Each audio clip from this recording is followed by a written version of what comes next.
Movie की starting में हमें 1978 का प्लाजा होटल न्यूयॉर्क का सीन दिखाया जाता है। यहाँ पे अरविंद नाम का एक आदमी जिसके बाल नहीं थे, उसने विग पहना था, वो बैठा हुआ था। पास में सिडनी नाम की एक लड़की आती है जिसके पीछे पीछे बहुत ही ज्यादा गुस्से में रिची आता है। वो अरविंद पर चिल्लाने लगता है। वो कहता है कि तुमने अपने आप को समझ कर क्या रखा है, तुमने उनसे कहा कि मैं तुम्हें सपोर्ट नहीं कर रहा हूँ, तुम भूल कैसे गए कि मैंने तुम्हारी कितनी हेल्प की है। इसके बाद अरविंद की विग वो हटा देता है। इससे अरविंद बहुत गुस्सा हो जाता है। तभी सिडनी उसके बाल ठीक करने लगती है। इसके बाद हम देखते हैं कि तीनों एक रूम में कहीं पर जा रहे थे।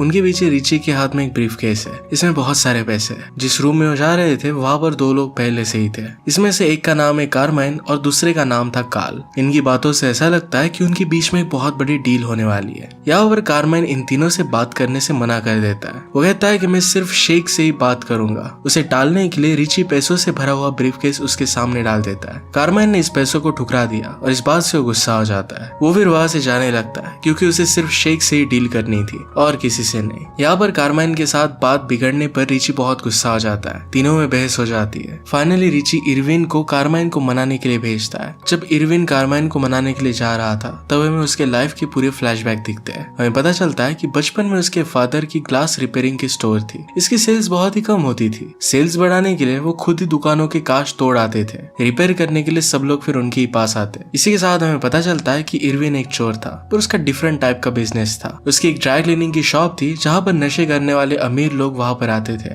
और नशे में ही कपड़े देकर चले जाते थे। ये कपड़े वापस ले जाना वो भूल जाते। इन्हीं कपड़ों को इरविन बेच देता था और इससे वो पैसे कमाता था। इन्हीं सब के बीच एक दिन उसे सिडनी मिली। दोनों एक दूसरे को देखते ही रह गए। वो दोनों एक दूसरे से बात करते हैं और उनमें फ्रेंडशिप हो जाती है। स्लोली एक दूसरे के काफी करीब आ गए थे। दोनों इंटीमेट हो जाते हैं। आगे चलकर इरविन उसे अपने बिजनेस के बारे में बताता है। कई सारे अमीर लोगों के कपड़े उसे गिफ्ट देता है। सिडनी को इतने सारे महंगे कपड़े पहनकर बहुत अच्छा लगता है। इरविन और वो फिर करीब आ जाते हैं। आगे हमें पता चलता है कि ड्राई क्लीन का बिजनेस उसका साइड बिजनेस है। एक्चुअली उसका बिजनेस लोगों को लोन देकर उनसे चोरी करना है। जिन भी लोगों को लोन नहीं मिलता उन लोगों को लोन दिलवाने का वो वादा करता है। इसके बदले उन लोगों से वो काफी छोटी अमाउंट मांगता है और इसके बाद उनके साथ स्कैम करता है। इसी बिजनेस में वो सिडनी को भी ज्वाइन करने के लिए कहता है। पहले तो सिडनी मना करती है पर बाद में फिर मान जाती है। बिजनेस में अगर लड़की साथ में हो तो क्लाइंट को फंसाने के लिए आसानी हो जाती है। सिडनी भी काफी शातिर थी। वो एक क्लाइंट के साथ फ्लर्ट करती है। ऐसे ही करते करते वो उनके बिजनेस को बहुत बड़ा बना देते हैं। यहाँ पर सिडनी इडिथ नाम से अपना पूरा काम कर रही थी।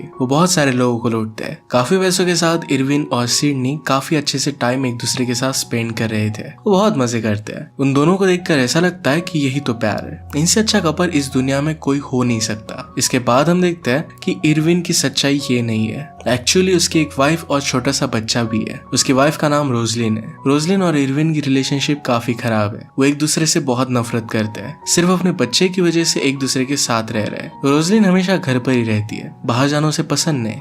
कभी भी वो खुश नहीं रहती। इरविन की इन सारे कारनामों के बारे में उसे कुछ भी नहीं पता। हमें पता चलता है कि इन्हें जो बेटा है ये एक्चुअल में इरविन का बेटा नहीं है। रोजलिन को ऑलरेडी ये बेटा था पर इरविन इस बेटे को अपने बेटे की तरह ही पालता है। रोजलिन के लिए इरविन के दिल में अब कुछ भी जगह नहीं थी। उन दोनों में काफी झगड़े होते थे। उनकी एक लड़ाई पर सीन कट होता है। नेक्स्ट सीन में हम इरविन को देखते हैं जो अपने नए क्लाइंट को फंसा रहा था। उनके न्यू क्लाइंट्स इरविन से बहुत ही आशा लगाए हुए थे। इरविन उनका लोन पास कर देगा। इरविन शुरू में तो बहुत भाव खाता है पर जब वो क्लाइंट एक्चुअल में लोन के लिए चेक दे रहा था तभी सिडनी यानी कि इडिथ वो चेक ले लेती है। उतने में वहां पर दरवाजे में किसी की एंट्री हो गई। वो थे FBI एजेंट जो उन्हें पकड़ने के लिए आए थे। हमें पता चलता है कि वो क्लाइंट रिची ही था। रिची एक FBI एजेंट है। दोनों को पकड़ने के लिए सारा जाल उन्होंने बिछाया हुआ था। ये सब करते हुए रंगे हाथ वो दोनों पकड़े जाते हैं। उन्हें पुलिस कस्टडी में रखा जाता है। यहाँ पर सिडनी और इरविन से रिची पूछताछ करने लग जाता है। उन्हें वो काफी डराता है कि अब तुम्हारी पूरी जिंदगी जेल में ही बीतेगी। उनकी बातों बातों में पता चलता है कि रिची को इडिथ पर क्रश है। वो उनसे कहता है कि अगर तुम्हें जेल में नहीं जाना तो तुम्हारे पास एक ऑप्शन है। अगर तुम दोनों मिलकर मेरी हेल्प करो तो मैं तुम्हें जेल में नहीं डालूंगा। उन्हें 4 बड़े क्रिमिनल्स को पकड़ना था। अगर उन्होंने हेल्प की तो उन दोनों को छोड़ देगा। उनके सारे चार्जेस ड्रॉप कर दिए जाएंगे। अब उनके पास कोई भी ऑप्शन नहीं था। इरविन इसके लिए मान जाता है। इरविन प्लान बनाता है कि एक नकली अमीर शेख को यहाँ पर वो लेकर आएंगे। इससे काल डील करेगा। हमें पता चलता है कि काल भी इरविन की तरह एक चोर था। वो चोरी का सामान अमीरों को बेचता है। यहाँ पर इरविन काल को शेख के बारे में बताता है। काल को कमीशन चाहिए था इसलिए वो कहता है कि मैं कारमाइन को भी डील में लेकर आऊंगा। अब यहाँ पर कारमाइन कौन है? एक्चुअल में न्यू जर्सी का मेयर था। वो न्यू जर्सी में बहुत ही पॉपुलर और पावरफुल भी है। वहाँ के लोगों को हेल्प करने के लिए उसने बहुत सारे स्टेप्स उठाए। लोग उससे बहुत ही खुश है। इसी रीजन की वजह से कार्माइन वहाँ का 25 ईयर्स से मेयर है। हमें पता चलता है कि कार्माइन अब अटलांटिक सिटी को दोबारा खड़ा करना चाहता था और इसके लिए उसके पास पैसे नहीं थे। पैसों के चक्कर में वो बैंक जाता है पर वहाँ पर उसे लोन नहीं मिला। किसी भी हालत में उसे पैसे चाहिए थे ताकि वो अपना सपना पूरा कर सके। यहाँ पर कार्माइन के पास जाता है, उसे शेक के बारे में बताता है। इसके बाद नेक्स्ट सीन में हम रिची के बॉस को देखते हैं जो FBI के हेड थे। रिची के बॉस काफी खड़ूस थे और रिची से काफी चलते थे। रिची उसे कहता है कि हमें फेक शेक के अकाउंट में $8 करोड़ डालने होंगे। कार्माइन की पहुंच बहुत ही लंबी थी। अगर उसने शेक के अकाउंट को चेक किया और उसमें अगर उसे कुछ भी नहीं मिले तो उसे पता चल सकता था कि ये शेक फेक है और उनकी सारी स्कीम एक्सपोज हो सकती थी। अकाउंट में पैसे डालने की बात सुनने के बाद रिची के बॉस उसे साफ साफ मना कर देते हैं। अब रिची को किसी भी हालत में वो पैसे चाहिए थे। तभी वहाँ पर एडिथ आती है। वो रिची को कुछ बताती है। वो डायरेक्टली ब्रांडा के पास पहुंच जाता है। ब्रांडा ही सारे पैसों को मैनेज करती थी। यहाँ पर कुछ ना कुछ कर एडिथ की मदद से वो पैसे निकाल लेती है और शेक के अकाउंट में वो डाल देते हैं। यहाँ एडिथ और कोई नहीं तो सिडनी ही थी। मैनेजर के साथ एडिथ ने दोस्ती कर ली थी। वो बहुत ही चालाकी से ये बात उनके बॉस के भी चीफ के पास पहुंचा देती है कि उन्होंने पैसे क्यों लिए थे।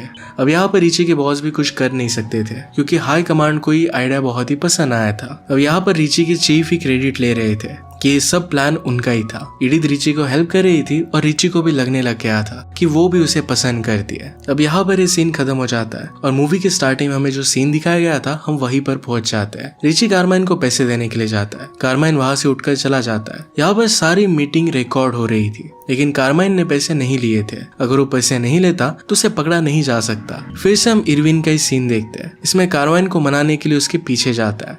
रिची ने जो भी किया था उसके लिए माफी मांगता है। इरविन उसे बहुत मनाता है। आखिर में कार्माइन मान गया।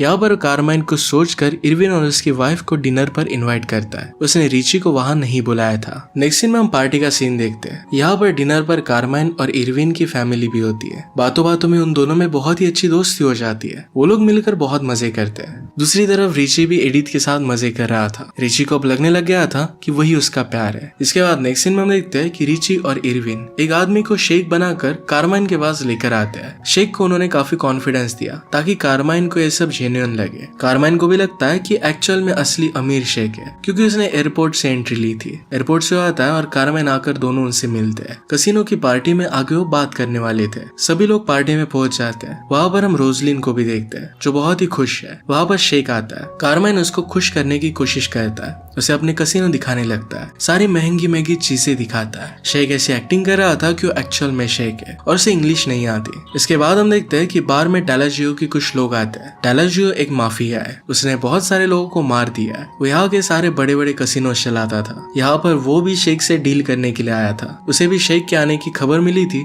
और वो भी शेक से डील करने के लिए आया था ताकि उसे कुछ पैसे मिल सके। यहाँ पर कार्माइन उसे इरविन के पास जाने के लिए कहता है। अब इरविन को डर लग रहा था क्योंकि माफिया एक्चुअल में बहुत ही डेंजरस है। इरविन उन लोगों से बात करने के लिए डर रहा था पर इरविन की वाइफ रोजलिन तुरंत ही उन लोगों के पास पहुंच जाती है और बिना डरे उनसे बात करने लगती है। यहाँ पर हम देखते हैं कि रोजलिन को उनके एक आदमी पर क्रश आ गया था। वहाँ फिर पीछे पीछे बाकी सारे लोग आते हैं। अपने शेख अब्दुल्ला को प्रेजेंट करते हैं। यहाँ पर हम देखते हैं टालाजियो, इरविन और कार्माइन इन सब के बीच मीटिंग शुरू होती है। मीटिंग में टालाजियो अपना पूरा प्लान बनाता है। इसमें उसका गोल था पूरे न्यू जर्सी में उसके कसिनो खोले। इसके लिए कार्माइन से उसे परमिशन मिल जाएगी पर और भी बहुत सारे लोगों को उसे मनाना पड़ेगा। काफी सारे पॉलिटिशियंस को उसे पैसे देने पड़ेंगे। इसीलिए उसे शेख से पैसे चाहिए। अब हमें पता चलता है कि एक्चुअल में रिची का यही प्लान था कि टालाजियो और कार्माइन ये दोनों साथ में ही पकड़े जाए। पहले तो इन सब में काफी बहस होती है पर फाइनली प्लान के अकॉर्डिंग शेख डील के लिए मान जाता है। नेक्स्ट सीन में हम देखते हैं कि रिची बहुत एक्साइटेड था पर उसे पैसे और होटल में बुकिंग चाहिए। अच्छे होटल में बुकिंग इसलिए ताकि कार्माइन और टालाजियो को शक ना हो कि उनके पास जो शेख है वो एक्चुअल शेख नहीं है। एक अच्छे होटल में उसे बुकिंग चाहिए थी। साथ में उसे वहाँ पर कैमरे और रिकॉर्डर भी लगाने थे। उसके बॉस इस बात पर चिढ़े हुए थे और उसे मना कर देते हैं। रिची फिर उन पर गुस्सा हो जाता है कि इसमें उसने बहुत सारा टाइम इन्वेस्ट किया, बहुत मेहनत की है। सीधा और डायरेक्टली अपने बॉस के पास पहुंच जाता है। उन्हें वो बहुत मारता है। इसके बाद नेक्स्ट सीन में वो चीफ के सामने बैठे हुए थे। उनसे पूछते हैं कि एक्चुअल में हुआ क्या। रिची के बॉस कहता है कि आदमी पागल है, इसने मुझे जानबूझकर मारने की कोशिश की। चीफ उसकी बातों पर ध्यान नहीं देता। रिची उनसे कहता है कि आप मेरी भी मजबूरी समझो, मुझे पैसे और होटल की बहुत जरूरत है। अपना पूरा प्लान उन्हें समझाता है। चीफ इस पर काफी सोचते हैं और फिर हाँ कह देते हैं। वो कहते हैं कि अगर तुम्हें पैसे चाहिए तो पहले साबित करो कि एक्चुअल में वर्क करेगा, मुझे कुछ प्रूफ दिखाओ। वो पैसे देने के लिए प्रूफ मांग रहे थे पर फिर भी उसे होटल बुकिंग दे देते हैं। होटल मिलने के बाद रिची जाकर वहां पर कैमरेज लगा देता है। फिर से हमें मूवी का स्टार्टिंग दिखाया जाता है। इसके बाद हम देखते हैं कि कार्माइन और बहुत सारे पॉलिटिशियंस वहां पर थे। वो उन सब लोगों को घूस दे रहे थे और इसकी वीडियो बन रही थी।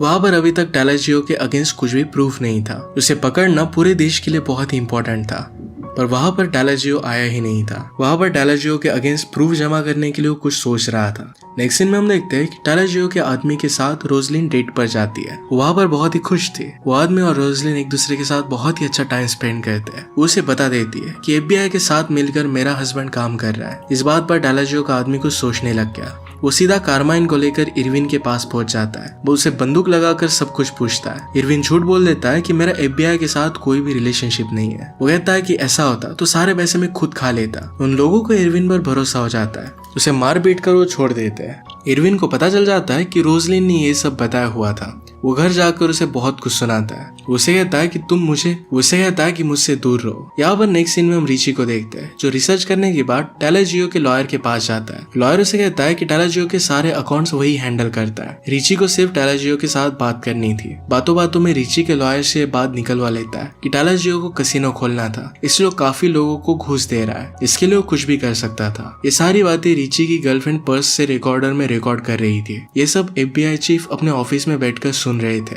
अब रिची की बातों पर उन्हें भरोसा आता है। पूरा अमाउंट वो टालाजियो के लॉयर के अकाउंट में डाल देते हैं। नेक्स्ट सीन में हम देखते हैं कि इरविन जेल नहीं जाना चाहता था, पर कार्माइन के साथ इतने दिनों में उसकी फ्रेंडशिप बहुत ही अच्छी हो गई थी। इरविन ने कार्माइन के साथ जो किया था इसके लिए उसे बहुत ही बुरा लग रहा था। उसे पता था कि कार्माइन सिर्फ न्यू जर्सी के लोगों के लिए कुछ अच्छा करना चाहता है। वो फिर कार्माइन के घर पर पहुंच जाता है। उसने जो भी किया था सब कुछ उसे बता देता है। ये सुनकर कार्माइन को बहुत गुस्सा आया। वो इरविन को बहुत मारता है। मार कर उसे घर से बाहर निकाल देता है। उनकी दोस्ती यहाँ पर टूट जाती है। इसके बाद FBI के ऑफिस में हम रिची और उसके बॉस के चीफ को देखते हैं। वो काफी परेशान थे। तभी वहां पर इरविन और एडिथ आते हैं। यहाँ पर चीफ उन्हें बताता है कि $8 करोड़ गायब हो चुके हैं, जो कि डिलीजियो के अकाउंट में थे। ये अब किसी के भी अकाउंट में ट्रेस नहीं हो रहे। किसी को भी नहीं पता कि ये पैसे कहाँ पर गए। अगर ये पैसे नहीं मिलते तो FBI के रेपुटेशन के लिए बहुत ही बुरा होगा। इरविन कहता है कि मुझे नहीं पता कि वो पैसों का हुआ क्या। वो कुछ भी ना जानने की एक्टिंग करता है। रिची उसे गुस्से में कहता है कि तुम्हें सब कुछ पता है। इरविन फिर उसे बताता है कि जिस लॉयर से तुम मिले थे वो एक्चुअल में मेरा ही फ्रेंड था। वो डिलीजियो का लॉयर नहीं था। वो आदमी उसे उसी पार्टी में मिला था जहाँ पर सिडनी और इरविन की मुलाकात हुई थी। वो सारे पैसे उसी के पास ही है। इरविन शर्त रखता है कि अगर मेरे खिलाफ सारे चार्जेस तुम ड्रॉप कर दो तो मैं सारे पैसे तुम्हें लौटा दूंगा। अब उनके पास कोई रास्ता नहीं था। वो इरविन के ऊपर से सारे चार्जेस ड्रॉप कर देते हैं। इरविन ने सारे पैसे FBI को वापस कर दिया। अब हम देखते हैं कि सारे करप्ट पॉलिटिशियन पकड़े जाते हैं। इनमें कार्माइन भी था। इरविन ने सब कुछ एक्सप्लेन किया था और इसी वजह से कार्माइन की सजा कम कर दी गई। पूरे ऑपरेशन का क्रेडिट रिची के बॉस ले जाते हैं। उन्हें लगता है कि रिची ने इसे अच्छी तरीके से एग्जीक्यूट नहीं किया। हम रोजलिन को देखते हैं, जो डिलीजियो के आदमी के साथ अफेयर में बहुत ही खुश थे। वो पहले बहुत ही दुखी रहती थी, पर आजकल उसे बहुत ही अच्छा लग रहा है। इस बात से इरविन को थोड़ा सा भी बुरा नहीं लगता, क्योंकि वो यही चाहता था कि रोजलिन खुश रहे। इसके बाद एंड में हम देखते हैं कि इरविन और एडिथ इन दोनों ने मिलकर बुरे काम छोड़ दिए थे। उन्होंने एक आर्ट गैलरी को ओपन कर लिया था। इरविन अपने बेटे और सिडनी के साथ बहुत ही खुश रहता है। यही पर ये मूवी खत्म हो जाती है। अगर आपको एक्सप्लेनेशन अच्छा लगता है तो प्लीज लाइक और कमेंट जरूर कर दीजिएगा। बहुत सारी मूवीज लेकर आता रहता हूँ, तो प्लीज चैनल को सब्सक्राइब कर दीजिए और बेल नोटिफिकेशन आइकन मत भूलिएगा। हम फिर से मिलेंगे और एक नई मूवी के साथ। तब तक के लिए थैंक यू और आप अपने आप का ख्याल रखिए।